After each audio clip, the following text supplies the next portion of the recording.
Hello and welcome to my channel. Today's video is being uploaded on Monday because it's a precursor to Tuesday's live.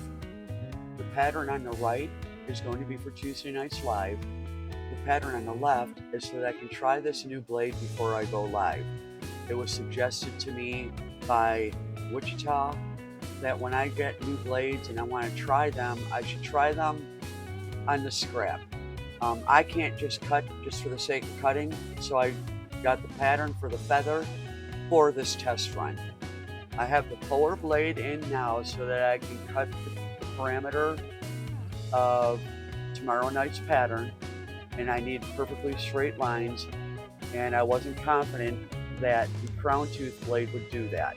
Even though I'm using it on plywood, I had to test it. Now I also ordered 1/4 inch plywood for this project, and I received 1/8 inch plywood. That was a concern for me, so I decided to stack two together, and it ends up being a 1/4 inch piece of wood. So the feather pattern calls for 1/8 inch plywood. The other pattern for Tuesday's live calls for 1/4 inch plywood. And I'm thinking, well, I'm just gonna do it the way I'm gonna do it and see what happens. After putting the crown tooth blade in, I just started cutting. Really had no plan for the feather other than to see how this blade's gonna work. And I kind of liked the fact that this feather had no inside cuts. I was just doing parameter cuts, and as soon as I started, this was cutting beautifully. When I ordered these blades, I had plywood in mind, the size, teeth per inch, etc. So having struggled on the last video trying this blade on hardwood, that was probably just an error on my part. I shouldn't have even bothered, but you know, I was pretty excited to have the blades. But I get it, I have to learn, I have to grow with the hobby, and I just have to give myself a break sometimes. The only real forethought I had on doing this was doing the parameter first and then cutting all the feather lines afterwards.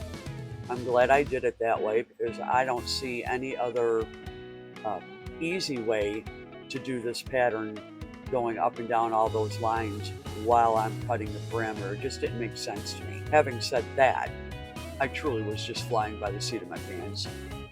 When I glued these pieces together, I did not have the feather in mind at the time, and therefore they weren't really stuck together well. The feather was, because I went up that far beyond Tuesday night's pattern, but the stem of the feather definitely was not. So I was a little bit nervous about doing this because I needed these pieces to stay together for it to come out correctly.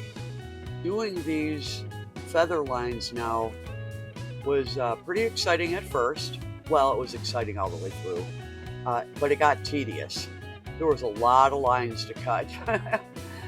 Some of the paper on the pattern started lifting, and I started to think about how well these two pieces of plywood were attached.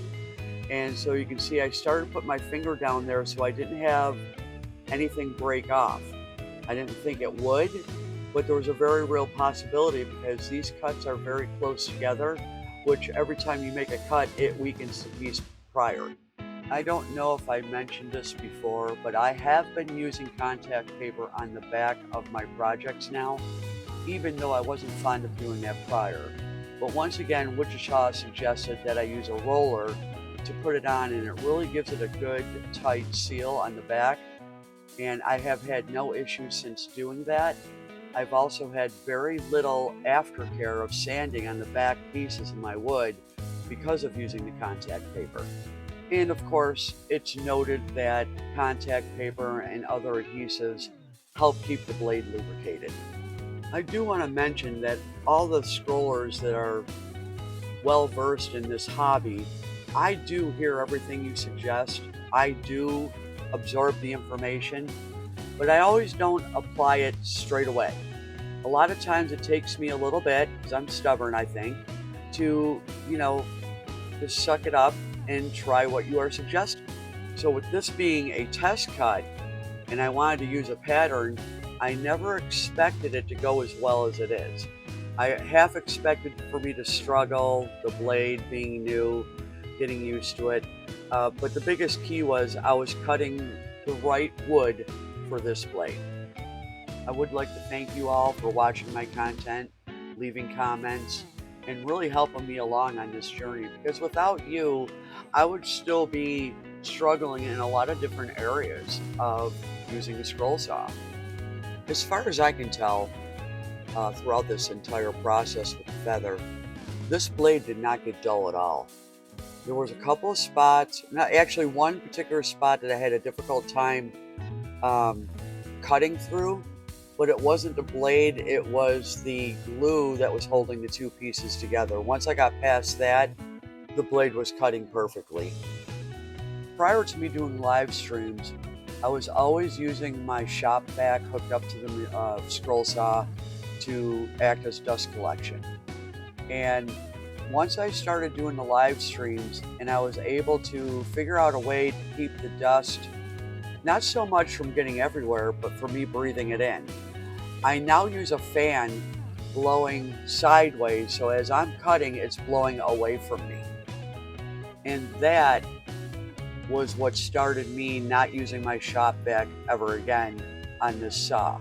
What I don't like is when you hook it up and you have a solid piece over those holes in the table, the suction is so strong that it overheats my motor a bit. Now, I haven't had any issues with it, but the motor on the shop vac does get quite hot because of it.